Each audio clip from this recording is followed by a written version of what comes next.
Bonjour, fellow gamers and moviegoers. This week is looking bright. There's a lot of quality stuff coming out on both of the gaming and the cinematic sides of things.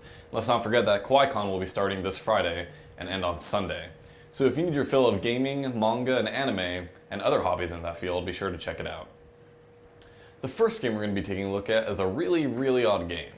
Goat Simulator is a simulation game where you play as a goat, doing goat things.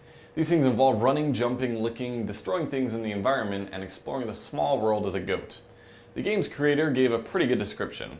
Goat Simulator is like an old school skating game, except instead of being a skater, you're a goat. And instead of doing tricks, you wreck stuff. Sounds great.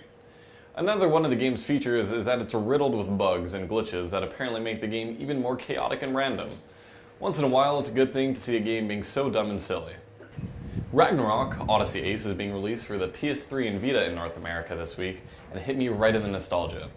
I loved playing Ragnarok online as a kid and spent countless hours playing on private servers, entranced by the large amount of classes and abilities to choose from.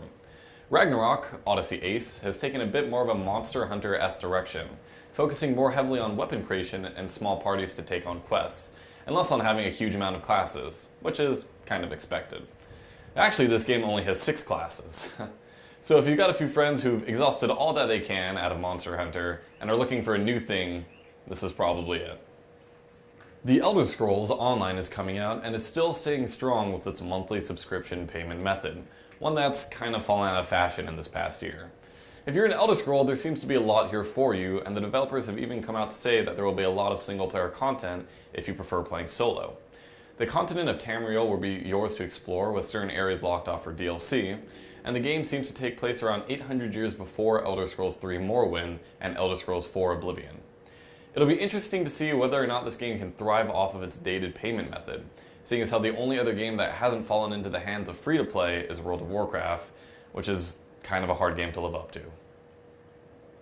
Captain America: The Winter Soldier is coming out on the 4th and seems like a pretty good action movie.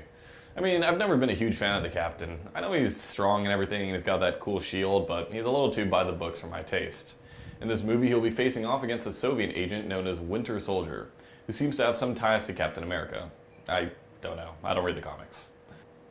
Dom Hemingway is a comedy crime drama about a safecracker who's been in jail for the past 12 years and is looking to collect what he's owed. He's violent, a little insane, and driven to get his money, which I'm guessing will lead to his ultimate demise, though I don't know, it's a bit of a shot in the dark. But hey, if you're into salty English accents, violence, and pretty solid mutton chops, this is your movie. Well, guys and gals, that's about it for me. There are a fair amount of things being released this week, each looking interesting in their own light. Make sure to catch us, Esports Y, at KawaiiCon later this week. We'll be running the entire gaming room.